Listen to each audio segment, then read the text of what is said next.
Welcome to my channel. आज आप सब किसी को भारत महिमा मैट्रिक के संस्कृत का पाठ नंबर 5, जिस पाठ का नाम है भारत महिमा, इसके जो भी श्लोक हैं उस श्लोक को हम लोग पढ़ेंगे। सबसे पहले पाठ परिचय को जान लेते हैं। पाठ परिचय है अस्माकं देश भारतवर्षमिति कथयते अस्य महिमा सर्वत्र गीयते। पाठेस्मिन् विष्णुपुराणात् भागवतपुराणात् च प्रथमं द्वितीयं च क्रमशः पद्यं गृहीतमस्ति। अवशिष्टानि पद्यान्ध्यक्षेण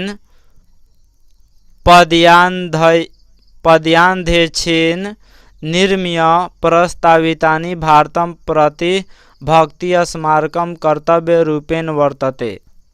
इसका अर्थ क्या होगा? तो इसका अर्थ हमने लिख दिया हुआ है। हमारे देश को भारतवर्ष कहा जाता है।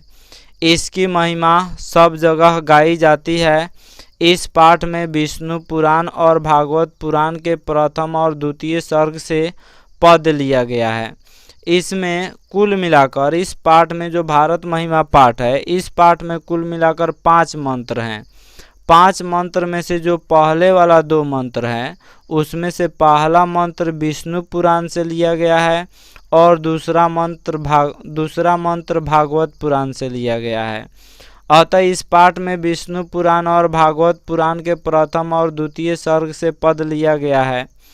अब बचे अन्य पदों का निर्माण कर प्रस्तुत किए गए हैं। बाकी जो 3 पद है, बाकी जो 3 मंत्र हैं, उस मंत्र को स्वयं निर्माण किया गया है। भारत के प्रति भक्ति हमारा कर्तव्य है। भारत के प्रति हमें भक्ति करना चाहिए। चलते हैं श्लोका की ओर। पहला श्लोका है गायन्ति देवा किल गीतकानि धन्यास्तु ते भारत भूमि भागे स्वर्गा पर्गास्पद मार्ग भूते भवन्ति भूय पुरुषा सुरत्वात्। इसका अर्थ होगा कि गायन्ति देवा किल गीतकानि का अर्थ होगा देवता लोग गीत गाते हैं। धन्यास्तु का मतलब धन्य है। ते मीन्स वे लोग, भारत भूमि भागे, इसका मतलब देवता लोग गीत गाते हुए कहते हैं कि वे लोग धन्य हैं जिनका जन्म भारत देश में होता है। यह भूमि स्वर्ग और मोक्ष प्रदान करने योग्य साधन स्वरूप भूमि है, इसलिए यहाँ जन्म लेने वाले को देवता के समान कहा जाता है। भारत भूमि के प्रशंसा के बारे में बताया गया है। भारत महिमा का अर्थ ही होता है भारत की महिमा। तो यहाँ पे जन्म लेने के लिए देवता भी इच्छित होते हैं। तो देवता लोग गीत गाते हुए कहते हैं कि वे लोग धन्य हैं जिनका जन्म भारत देश में होता है। यह भूमि स्वर्ग और मोक्ष प्रदान करने योग्य साधन स्वरूप भूमि है, इसलिए यहाँ जन्म लेने वाले को देवता के समान कहा गया है। नेक्स्ट श्लोका है अहो अमीशाम किमकारी शोभनम प्रसन्न एसाम स्विदुत स्वयं हरि यैर्जन्म लब्धम निरीशु भारताजिरे मुकुंद सेवपैकम स्प्रियाहीन।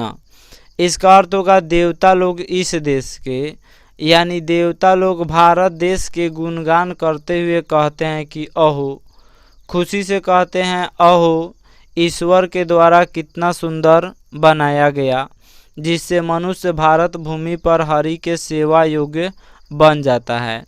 इसका अर्थ यही होगा कि अहो अमीशाम किमकारी शोभनम, यानी यह भारत देश बहुत ही सुंदर है।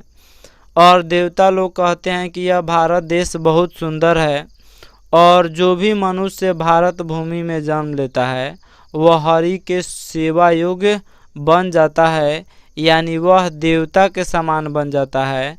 देवता लोग कहते हैं कि मेरी भी इच्छा है भारत भूमि पर जन्म लेने को।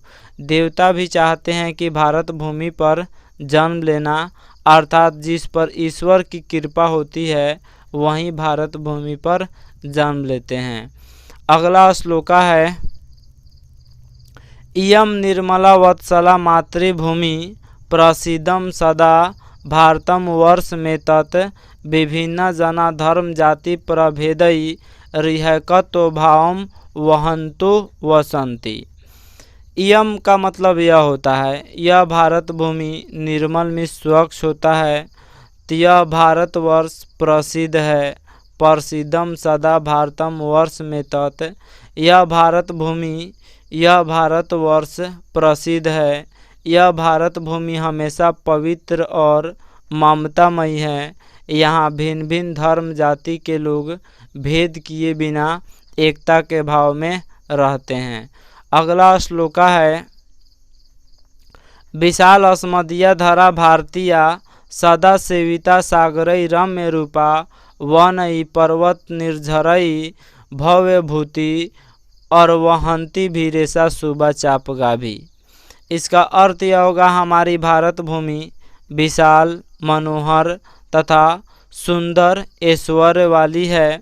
यह सागरों, वनों, पर्वतों, झरनों और बहती हुई नदियों से सुशोभित है। नेक्स्ट है, जगत गौरम भारतम शोभनीयम सदा समाविरित तथा पूजनीयम भवेद देशभक्ति समेशाम जनानाम परादर्श रूपा सदा वर्जनीय।